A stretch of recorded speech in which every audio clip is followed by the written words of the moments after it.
Gente, primeiro, boa noite a todos vocês que estão chegando aí agora. Eu estou aqui abrindo o chat para comentando. Antes da gente começar, já queria pedir desculpa, realmente, eu tenho que terminar de postar as aulas, meu computador está com aquele problema que eu falei para vocês, então, talvez, o pessoal que estava ontem já está um pouquinho precavido, mas talvez ele fique de novo do nada. Mas, Oh, de qualquer forma, até amanhã eu devo terminar de postar todos os vídeos que estão faltando postar, faltando da aula passada, que de instalações elétricas. Vou postar e vou jogar o link já no grupo para o pessoal acessar. Então fiquem atentos. E eu jogo a playlist. Então quer dizer que quando vocês acessarem, vocês vão acessar a playlist inteira. Então, ao atualizando a playlist, vocês podem ir naquela playlist que eu já coloquei e pode ir continuando o acesso. Né? Eu acho que isso facilita, porque no próprio YouTube já está organizado num lugar só. Né? No mais, hoje eu fiz uma pergunta para o pessoal só para poder começar a recordar o assunto, né? E aí eu vi que a galera tava bem atenta com relação a algo que eu fiquei repetindo constantemente. Por quê? Diante do nosso trabalho, diante do que a gente tem que aprender, eu falei para vocês desde o começo que em máquinas, principalmente em máquinas de corrente contínua, eu quero focar, meu foco sempre foi o próprio controle. Então, eu já estava focado em falar de controle de velocidade de máquinas de corrente contínua desde o princípio da aula. Tudo que eu estava falando sempre foi orientado. Consequentemente, eu acabei abordando de forma verbal, mas sem colocar isso dentro de um material, tópicos que já se referiam ao controle de velocidade. O que resta para a gente agora? Amarrar tudo que foi abordado anteriormente. Então, agora, o que eu quero fazer hoje, abordar os conteúdos de controle de velocidade, amarrar esses conteúdos e comentar sobre a dinâmica desses controles de velocidade. Esse é o meu foco principal hoje. Para isso, nós vamos começar abordando curva de magnetização, vamos comentar alguns detalhes de curva de magnetização, vamos recordar conceitos de conversão. Para aqueles que não estudaram conversão, está no comecinho do livro, né? De qualquer livro de máquina vai ter conversão no comecinho, mas a gente vai comentar sobre cada coisa aqui e a gente vai pausando. Eu quero fazer aquilo que eu sempre faço, que é conduzir, né? A gente está basicamente o que a gente está fazendo nesse modelo remoto, né? Nós estamos conduzindo por meio de uma leitura, né, um estudo dirigido, né, parando para ocasionalmente para fazer exercício, para comentar e tudo mais. E eu quero fazer isso com bastante calma, mais uma vez, para que você se sinta à vontade para perguntar. Então, lembrando a todos, vocês estão aí à vontade para poder fazer qualquer pergunta. E, aproveitando para comentar mais uma vez, ainda nós temos, né, semana passada, eu tive aquele inconveniente de saúde, então nós temos 3 horas aí faltando. O que a gente vai fazer vai ser encontrar as 3 horas em algum lugar. Então, eventualmente, eu vou perguntar no grupo sobre que dia fica melhor para vocês. A gente senta um dia desses, no dia que todo mundo achar melhor, né? E a gente repõe essas horas. Eu só preciso terminar de me organizar com relação aos pedidos de revisão que o pessoal fez e aos gabaritos, né? Eu fiz o gabarito de algumas das disciplinas, né, as disciplinas que cabiam o gabarito, falta ainda o gabarito de máquinas elétricas, que é uma disciplina que também cabe o gabarito lá para a gente fazer uma chave de resposta. Então, sexta-feira eu devo estar concluindo um gabarito bem feitinho, bonitinho, né? Eu tenho que, quando eu faço gabarito para mim, eu risco 3 coisas, isso aqui vai dar tanto, já resolveu para mim. Só que quando a gente faz o gabarito para vocês, a gente quer fazer tudo explicadinho, por aí vai. Então, esse gabarito eu devo disponibilizar na sexta-feira. Como que vai ser esse gabarito? Eu vou disponibilizar a chave de resposta das perguntas da etapa 1, porque eu acho que quase que 100% das pessoas fizeram apenas a etapa 1 de modo individual. E, né, pouquíssimas pessoas fizeram a etapa 2. E se alguma das pessoas que fizeram a etapa 2 quiser a resposta da parte 2, só me perguntar também, que a gente para e eu explico para essa pessoa, por causa que é o que faz mais sentido no momento, né? Considerando que não foi algo que a maioria das pessoas fez. E isso são os recados de hoje. Vou começar então a aula, né? Nós temos aí por volta de 16 pessoas agora presentes na aula. Eu estou sentindo que nessa turma, tanto na de ontem quanto na de hoje, começou a cair um pouco o número de participantes. Isso me preocupa, não sei se vocês estão saindo da matéria. Eu acho que é péssimo para vocês nesse período, por mais que a gente entenda toda a dificuldade que é aula remota. Agora, como eu sempre fiz com vocês, né? Os recados nunca são, quando eu dou dicas, esse tipo de coisa, é falando por mim, vocês sabem disso. Pensando por mim, né? Eu acho que não seria uma boa ideia por conta que apesar da gente estar fazendo conteúdo de forma remota e a gente estar não tendo tanto contato pessoal, eu sei que isso atrapalha um pouco, o fato das matérias se tornarem essencialmente matérias práticas, retirando o conceito de prova, eu acho que é uma vantagem para a aprendizagem de vocês, né? Eu acho que vocês poderem fazer um estudo prático, fazer um aprendizado, seja prático, ao invés de prova, é melhor, né? Você fazer um exercício com material na mão, vocês pesquisando esse material, eu acho que o aprendizado ganha. Não o aprendizado a curto prazo, mas sim o aprendizado a longo prazo. Então, eu vou ser a pessoa que vou falar um pouquinho aqui, como vocês sabem que eu sempre falo, né? Ainda terminando esse recado. Eu sou a pessoa que, apesar de ser da área técnica, eu estudei alguma coisa de pedagogia, que me interesso realmente em ser um professor minimamente decente, não essa droga que eu sou hoje. Então, uma das coisas que, por exemplo, eu vejo é o efeito do aprendizado, né? Quando a gente quer fazer pesquisa em termos de aprendizagem, uma coisa que você aprendeu agora, outra coisa que você aprendeu e ficou com você para daqui a um ano. E aí, quando a gente tem o conceito de prova, isso tudo, muitas vezes a gente vai ter isso, né? E aí é até um ponto que eu vejo meio contrário às ideias de metodologias ativas, né?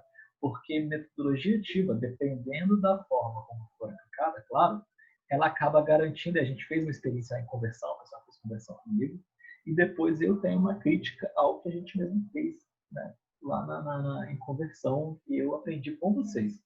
Né? Que eu acho que metodologias ativas, apesar de garantirem, talvez, um bom entendimento da matéria, pontualmente no momento que vocês estão aprendendo, progressivamente, ao longo de um ano, ao longo de 2 anos, esse conteúdo acaba se perdendo. E por quê?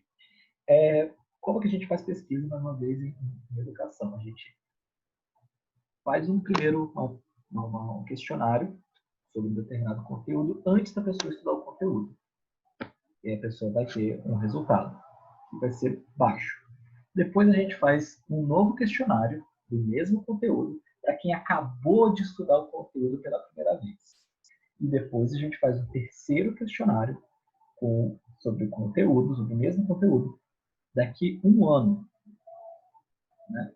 Então, por mais que a gente não goste lá da multidisciplinar e tudo mais, ela acabava fazendo isso um pouco com a gente, isso é legal. Daqui um ano, nem tudo que você aprendeu fácil agora fica com você. Então, muitos conteúdos que foram muito fáceis de aprender no primeiro momento podem acabar se perdendo dentro do prazo de um ano. E muitos conteúdos que foram de labuta, foram complicados e que você pense até que não entendeu direito, daqui a um ano ele mostra o resultado de aprendizado. Porque a mente humana é uma coisa muito curiosa, né? Então, o que acontece?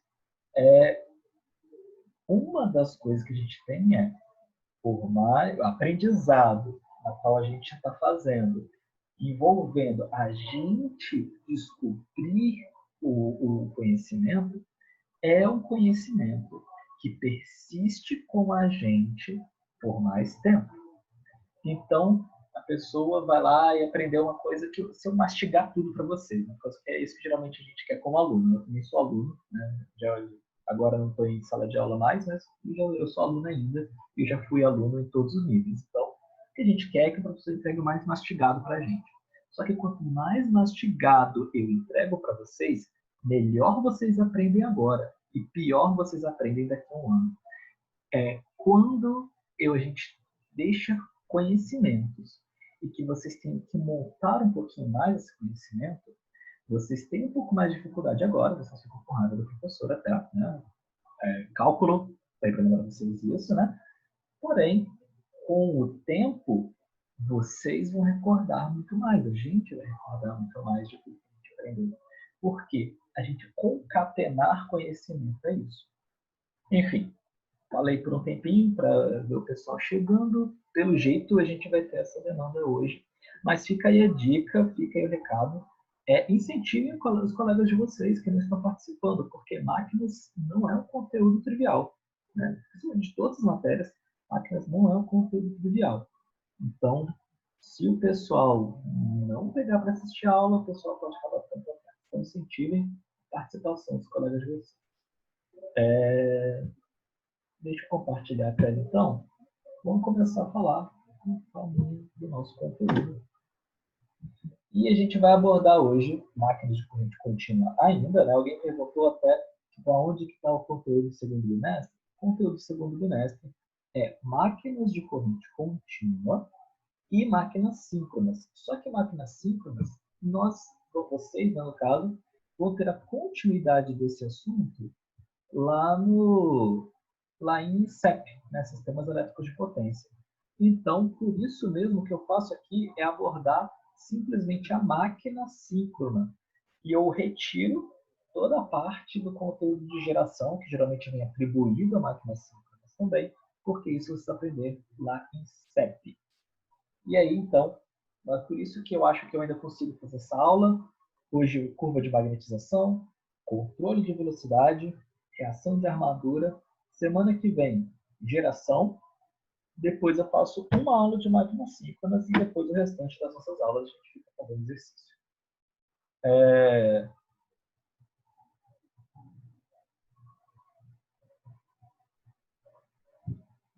Antes da gente começar o conteúdo mesmo, alguém tem algo de dúvidas sobre o funcionamento da matéria?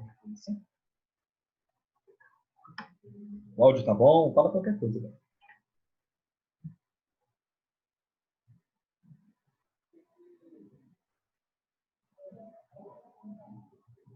Tranquilo, de boa. Gente, começando a falar então, né, de curvas de magnetização. Por que é importante a gente entender curva de magnetização de uma máquina? Porque quando a gente vai trabalhar tentando controlar essa máquina, nós temos que posicionar ela em algum lugar. E onde que a gente vai posicionar? Em algum lugar, que eu quero dizer, em algum ponto de operação, né? E tudo que a gente vai falar se refere a ponto de operação. Ao estudar curva de magnetização, eu consigo estabelecer relações entre o campo e a armadura. E eu consigo fazer isso por meio do estudo da magnetização da minha máquina. Esse conteúdo ele está muito associado àquele conteúdo que a gente viu em conversão. Por quê? Porque como que eu relaciono o meu campo com a minha armadura? Por meio do campo magnético que é desenvolvido entre eles. Como que eu faço isso estudando fluxo? Fluxo, lá na minha armadura, está relacionado à minha tensão de armadura, diretamente proporcional. O fluxo também ele está relacionado à corrente de campo, lá no meu estator. Então,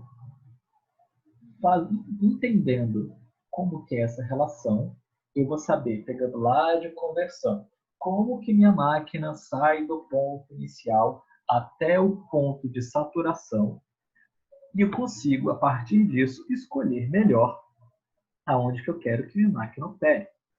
A curva de magnetização é algo que nós podemos obter de uma máquina, tanto por meio lá do levantamento por ensaio, mas também nós podemos obter pelo fabricante. Então, é um conteúdo que serve tanto para motor como para gerador, embora nós apliquemos para cada um de meios diferentes. Por que eu decidi falar agora? Porque eu precisava falar de reação de armadura hoje. E a gente vai compreender um pouquinho melhor a reação de armadura, entendendo a relação com conversão antes. Que relação com conversão é essa que eu estou falando tanto? Por meio da força magnetomotriz. Aí eu queria mostrar primeiro essas duas curvas aqui para a gente. O que acontece? Se eu me lembrar de circuitos magnéticos, eu vou lembrar que um circuito magnético é um paralelo que eu faço, estou falando, repetindo, porque pode ter pessoas que ainda não fizeram conversão, ou fizeram conversão há muito tempo, ou qualquer outra situação. O meu circuito magnético é um paralelo que nós fazemos, ele é um conceito fabricado, ele não é um conceito natural, lembrando, e esse conceito fabricado ele estabelece um paralelo entre os circuitos magnéticos e os circuitos elétricos. E que paralelo é esse? Eu encontro termos dentro do meu dispositivo magnético que se assemelham ao comportamento de outros dispositivos do circuito elétrico, a partir do fluxo. Então, o fluxo em um circuito magnético é correspondente à corrente elétrica de um circuito elétrico. É igual? Não. Tem relação física entre os dois? Na verdade tem, mas dessa forma que a gente está estabelecendo, não. Porém, nós podemos matematicamente fazer uma comparação entre ambos. Nós temos a dificuldade da passagem de fluxo, que é uma coisa, que tem lá no nosso circuito elétrico como a dificuldade da passagem de corrente. E qual é a característica que nos dá a dificuldade de passagem de corrente? É a resistência do material. Então, aqui no circuito magnético, nós vamos ter a relutância do material. A obtenção da relutância é exatamente igual à obtenção da resistência. Só temos alguns paralelos. No lugar de resistividade, eu vou ter a permeabilidade, que tem um efeito, inclusive, oposto matematicamente falando. Por fim, assim como lá no circuito elétrico, eu tenho uma fonte aqui, e como que eu chamo fonte lá no circuito elétrico mesmo? Força eletromotriz, né? Então, aqui eu vou ter a minha força magnetomotriz. Como que eu calculo a força magnetomotriz? Mais uma vez, força magnetomotriz é um conceito criado. E como que eu faço, então? Eu deixo todas as constantes para lá, e eu vou fazer minha força magnetomotriz ser igual ao número de espiras da minha bobina vezes a corrente que passa por essa bobina. Então, eu posso, sabendo a corrente que passa em um enrolamento e sabendo quantas espiras eu vou ter nesse enrolamento, eu posso determinar qual que vai ser a força magnetomotriz naquele circuito magnético. Então, eu consegui estabelecer um circuito magnético. E essa força magnetomotriz, a gente vai lembrar do nosso paralelo de circuitos elétricos. A minha tensão da fonte é proporcional à minha corrente elétrica, V igual a R vezes I. Então, a minha tensão da fonte é diretamente proporcional à corrente elétrica. Da mesma forma, a força magnetomotriz é diretamente proporcional ao fluxo. E aí nós vamos ter uma exceçãozinha com relação ao nosso circuito elétrico. Enquanto no circuito elétrico, os meus limites de operação é até eu queimar a resistência, até ela deixar de ser uma resistência ômica, aqui no meu campo magnético, no meu circuito magnético, eu vou ter o limite de saturação do meu material. E o que é saturação de um material magnético? Mais uma vez, recordando isso lá de conversão. A saturação de um elemento acontece quando os domínios magnéticos desse material estão alinhados todos na mesma direção. Então, no começo, os domínios magnéticos, que é um material não magnetizado, os domínios magnéticos estão loucamente em qualquer sentido. Quando nós estabelecemos o campo magnético, aos poucos, esses domínios magnéticos, vocês chamam lá naquele postinho, né? Esses domínios magnéticos, eles vão sendo orientados para um determinado sentido. Só que o número de domínios magnéticos é finito, né? Ele não aumenta indefinidamente. Então, se a gente colocar mais campo magnético, mais campo magnético, mais campo magnético, uma hora, esses domínios magnéticos já vão estar quase todos orientados para a mesma direção. E aí, nosso material começa a se magnetizar com menor velocidade. E isso, então, implica na nossa saturação. E nós chegamos, então, na nossa primeira curva aqui. Eu tenho uma relação entre o fluxo e a força magnetomotriz. Unidade de força magnetomotriz, ampere-espira. Unidade de fluxo, Weber. E aí, nós temos uma relação diretamente proporcional até um determinado ponto. Deixa eu pegar agora uma notícia rapidinho. Até um determinado ponto, aonde nós temos uma reta perfeita. A partir desse ponto, nós vamos começar a fazer um joelho na nossa curva. Até aqui todo mundo entendeu, gente? Uhum. Beleza. Mas, Daí, isso é uma reta mesmo até esse ponto que você marcou aí? A gente não precisa ser tão exigente de ser exatamente uma reta, né? A gente está aqui aproximadamente uma reta. Isso aqui no começo, é uma reta de fato. Em algum momento ela vai começar a curvar, mas aí a gente... enquanto a curva não for íngreme demais, a gente considera reta. Beleza?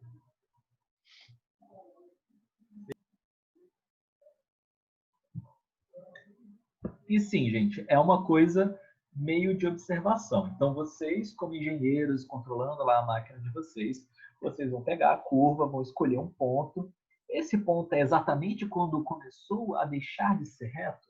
A gente não tem como saber esse ponto, então vai ser por observação. É bom senso, né? Por quê? Porque a gente não vai querer trabalhar exatamente um ponto. A gente quer tentar chegar o melhor possível perto desse ponto. E esse ponto é onde eu vou ter melhor potência. Então, lá embaixo, quando eu falar de controle de velocidade, a gente vai lembrar essa curva. No ponto aonde começa a fazer o meu joelho aqui, é onde eu tenho a minha potência a plena carga. Eu tento projetar a minha máquina para que no começo dessa curva de magnetização, a minha máquina esteja a plena carga. E aí vem o que é importante para a gente. A primeira coisa que é importante para a gente. Lá na minha máquina de corrente contínua, eu vou ter o meu enrolamento de campo. A gente viu isso lá nos circuitos. Nesse enrolamento de campo, se eu passo a corrente de campo nesse enrolamento, vezes o número de espiras que está nesse campo, eu vou produzir uma força magnetomotriz do meu campo. E essa força magnetomotriz é diretamente proporcional ao fluxo. Então, quer dizer que quanto maior a minha força magnetomotriz, até o ponto da curva que é ideal para a gente, maior o fluxo. Corta isso para nós vamos voltar a pensar em termos circuitais. Em termos circuitais, a minha tensão de armadura ela é diretamente proporcional a três coisas, não é isso? É K, φ e ômega. Ômega é a velocidade. K é uma constante física e φ é o fluxo. Eu tenho uma tensão diretamente proporcional ao fluxo. Agora, olha só que detalhe legal aqui para a gente. E é onde começa a nossa ideia de controle de velocidade mais tarde. Quanto maior a minha força magnetomotriz, maior o meu fluxo. Por aquela equação que a gente olhou lá atrás, maior o fluxo, né? É A igual K φ ômega, maior o fluxo, maior a tensão na armadura. Né? Tá aqui a equaçãozinha para quem esqueceu, né? K φ ômega. Maior a tensão na armadura significa, então, que eu vou ter o quê? Eu posso cortar caminho ao invés de eu calcular corrente de campo para achar a força magnetomotriz e achar o fluxo, e do fluxo achar a relação com a tensão de armadura, eu posso pular todo esse caminho e já analisar diretamente a minha corrente de campo com a minha tensão de armadura. Então, eu vou ter uma análise só de componentes magnéticos, não é isso? E proporcionalmente, eu posso fazer a mesma análise só olhando componentes elétricos. Então, saber o circuito magnético que faz com que a minha corrente de campo se relacione com a tensão de armadura e se relacione com a velocidade também, mais tarde a gente vai ver, me permite compreender uma forma de relacionar diretamente a minha corrente de campo com a minha tensão de armadura. E eu pulo toda a minha análise magnética. Então, nós trazemos aqui para um conceito onde eu paro de ter que usar elementos que iriam ter que medir fluxo dentro do campo dentro do motor para uma análise só de corrente. Eu pego o meu multímetro, meço a minha corrente, queimo o multímetro, pego o outro multímetro, meço a corrente, e aí, com a corrente de campo que eu medi, eu encontro a minha tensão de armadura. Vocês conseguem perceber o poder dessa análise do circuito magnético? Nós estamos cortando a necessidade de se analisar magneticamente a máquina, tornando o trabalho, tanto dos engenheiros como dos técnicos que vão trabalhar em cima dessa máquina, muito mais simples. Entendeu aqui?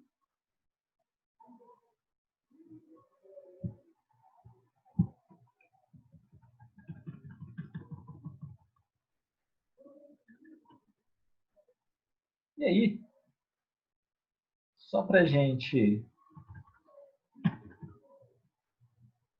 arrematar essa parte de curva de magnetização, eu posso, como que se comporta a minha velocidade, né? Porque eu estou analisando lá na minha equação, é A em relação ao meu φ. Porém, a minha equação é A, tensão da armadura, é igual K, que é constante, vezes φ, que é com quem eu estou analisando, vezes 1 ômega. Se eu variar agora o ômega, o que vai acontecer com minha relação entre EA e o fluxo, ou seja, entre EA e a corrente de campo? E aí essa figura 2 aqui mostra para a gente o resultado. Quanto maior for a minha velocidade, maior, né, mais alta vai chegar a minha curva. Né? Ou seja, se eu variar a velocidade, se eu aumentar a velocidade, eu vou aumentar a tensão de armadura para uma mesma corrente de campo. Dúvidas aqui?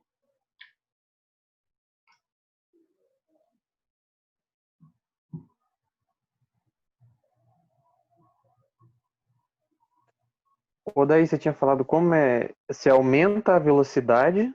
Uhum. Não, continua, porque o áudio para mim agarrou, eu não peguei. Se aumenta a velocidade. Ó, pega uma corrente de campo. Pega a corrente de campo e deixa ela constante. Agora, quanto maior a velocidade, mais alta vai ser a curva relacionando tensão de armadura e corrente de campo. Então, para velocidades Beleza. menores, nós temos curvas menores. Para velocidades maiores, nós temos curvas maiores. Beleza? Beleza. Beleza. Gente, e aqui começa, né, o nosso estudo de controle de velocidade. O que é um controle de velocidade de fato? Controle de velocidade é quais estratégias, o que é importante para a gente controlar a velocidade neste momento? O que a gente viu no passado? Nós vimos a relação de controle de velocidade, mas nós não estávamos observando a dinâmica do controle de velocidade. Nós simplesmente estávamos andando, né, em pontos de operação. Eu falava para vocês um ponto de operação de velocidade e pedia outro ponto de operação. E aí vocês modificavam a corrente e modificavam, chegavam no outro ponto de operação. Em algum momento, alguém, que eu não me recordo quem, chegou a questionar assim, mas professor, e se eu for colocar uma corrente de campo muito abaixo? E aí eu fugia, né, de responder isso muito, muito incisivamente. Por que eu fugia disso? Porque eu deixava vocês trabalhando até então dentro de um limite de segurança. Eu propunha questões, né, para vocês, propunha exemplos para vocês, cuja operação estivesse dentro de limites aonde vocês não tinham a necessidade de conhecer a dinâmica do controle de velocidade. Agora, eu vou passar para vocês exatamente o quê? Como que funciona a dinâmica do controle de velocidade. Para isso, eu queria que vocês, caso vocês não tenham visto, né, a aula passada, que foi 15 dias atrás, que eu passei na semana passada, caso vocês não tenham visto, eu queria que, nesse breve intervalo que eu vou fazer aqui, porque o nosso tempo já está acabando, pegasse lá a aula 2 e olhasse as relações de torque da aula 2. Né? E eu colocava lá uma relação de torque que era assim, né? Torque induzido ou torque interno, vai ser a mesma coisa que para a gente, é igual a torque de carga. E aí a gente ia ter uma dinâmica, né? Porque se o torque de carga é menor do que o torque interno, então quer dizer que a gente ia ter um componente que era o JD ômega dt. E esse componente J era o que? Era o momento de inércia, era a constante de inércia. E aí esse d ômega dt é o quê? Variação de velocidade. E essa equação que a gente passou na aula passada já era o começo de dinâmica de máquinas de corrente contínua. E é importante, para entender a dinâmica do nosso controle, entender como que funciona a dinâmica da máquina. Então, eu vou pedir para vocês recuperarem aquela equação. Vou encerrar agora e já vou abrir para daqui a 5 minutinhos. Vai ser bem rápido agora.